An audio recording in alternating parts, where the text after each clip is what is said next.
Nag-survey kami mga kapuso. Gaano na nga ba karami ang mga nag-iipon? Ang tanong, para kanino at para saan kaya kayo ay nag-iipon? I'm saving for my future and tsaka may family ako. Really looking forward kasi ang plan ko talaga sana by this year makakuha na kami ng bahay.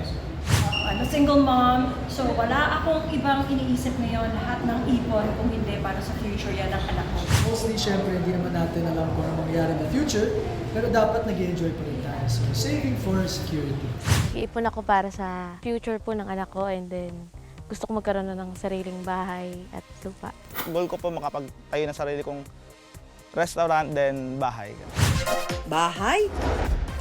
Lupa? Sasakyan at mga negosyo. Yan lang naman ang mga naipundar ng mga nakilala naming kapuso na kinarir ang pag-ipon. Hindi man lumaking mayaman, malaki naman ang pagpapahalaga sa perang pinaghihirapan. Taas kamay yung mga nag-ipon noong nakaraang taon. At kumusta naman yung mga mag-iipon pa lang ngayong taon? Nako, good job kayo dyan mga kapuso! Isang Batanggenya ang nakilala namin na hindi lang atapang-atao, hindi rin atakbo sa hamon ng pag-ipon. Nagsimula po kaming mag-ipon ng aking asawa year 2018 po. Yung mga extra po naming barya, dun po namin nilalagay. After po ng aming kasal, 2022 po, nag-DIY alkansya po kami, yung 100K Ipon Challenge.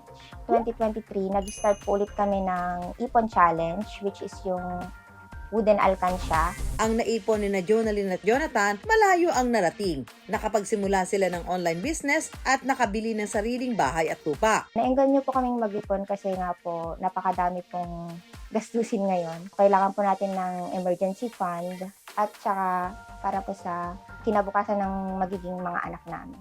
Tuloy-tuloy pa rin sa pag-iipon si na Jonalyn. Saktong nakita niya sa TikTok ang nauusong ipon box na tinaguri ang pambansang wealth coach ng Pilipinas na si Chinky Tan. Na-engganyo po kami sa ipon box ni Sir Chinky Tan kasi po napakaganda niya. Tapos back-to-back po siya. 60K sa harap, tapos 60K din sa likod. From April 13, 2023. Tapos natapos po namin siya ng August 2, 2023 po. 60,000 pesos sa loob ng 4 na buwan. Palabar yarn? Mukhang nakakaganang mag-ipon sa ipon box na yan, ha? Let's hear it from the pambansang wealth coach himself. Ito ba tinatawag nating ipon box, no? Ilalagay mo po yung barya dito, yung perang papel, bibilugan mo, ilalagay mo dito. Dito ka mag-uumpisa sa maliit mo na sa 20 pesos. Shadan mo siya sa from 20 to 50 to 100. Pag nabuo mo yan, ang good news, meron kang 60,000 pesos. Napakahalaga bago ka mag-ipon. Ilagay mo dito para saan ka nag-iipon. Sasakyan, bahay, cellphone, para sa iyong edukasyon, di ba? At huwag kakalimutan ang start date at end date. At ito naman ang ipon challenge para sa mga kabataan. Wala siyang denomination, wala siyang halaga dito. Kahit na maliit ang pera, pwede niyong gamitin.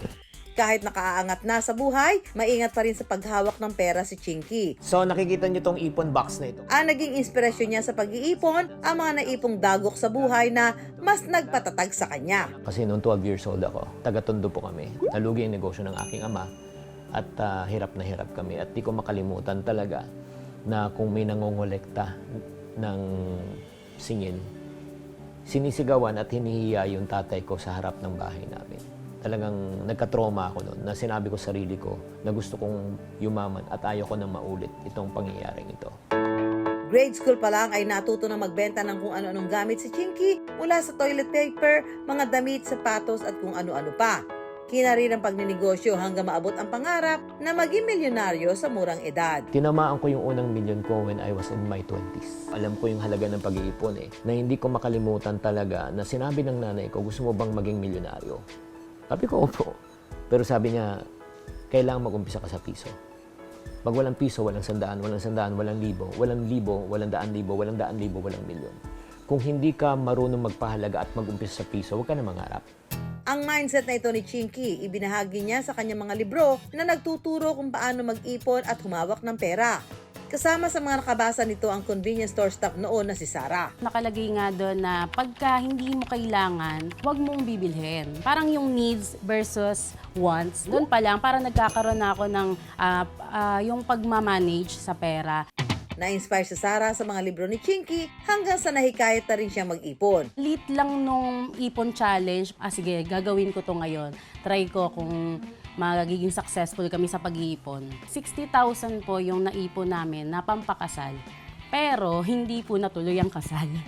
Kasi nga, sabi ni Sir Chinky, palaguin mo muna yung ipon mo bago ka gumawa ng bagay na kaya mo namang gawin kapag marami ka ng pera, yung ganon. So ayun, yung ipon namin, doon po namin dinala sa business. Dito niya sinimula ng sariling skincare brand noong 2018. Nagbenta muna siya ng patingi-tingi sa mga kamag-anak at kapitbahay. Habang nagbebenta ako ng Queen White, sinasabayan ko ng pagbebenta ng libro. Pagka kasi bumili ka ng 5 pieces na libro ni Sir Chinky Tan, 50% off siya. Kaya yon, parang reseller price, pwede mo siyang ibenta na kikita ka na. Sa isang libro, parang 50% yung kita mo. Hindi man gaano kalakihan ang kita noon, hindi tumigil sa pagbebenta si Sarah. Hanggang dumating ang pandemya noong 2020 at hindi niya akalaing mas papatok online ang kanyang mga produkto. Nung pandemic, nag-triple po yung sales namin. Nagkaroon naman kami ng mga reseller nationwide hanggang sa nagkaroon na po kami ng distributor. Hindi ko in-expect talaga na habang tumatagal, nag-grow siya, nakilala sa buong Pilipinas. Kahit na palong-palo na ang kita sa skincare business, naghanap pa si Sarah ng ibang pagkakakitaan. Dito niya naisip magbenta ng ipon box ng kanyang lodi na si Chinky. Magandang opportunity din po na magbenta nung ganon every New Year. Umaabot po ako ng 10,000 monthly sa alkansya. Minimum na po yun. Minsan, mas mataas pa po. Ang mga kinikita ni Zara, pinaiikot niya lang din sa negosyo kaya mas lalong lumago ito. Dati, nung 2018 to 2019, humikita kami ng 3,000 a month.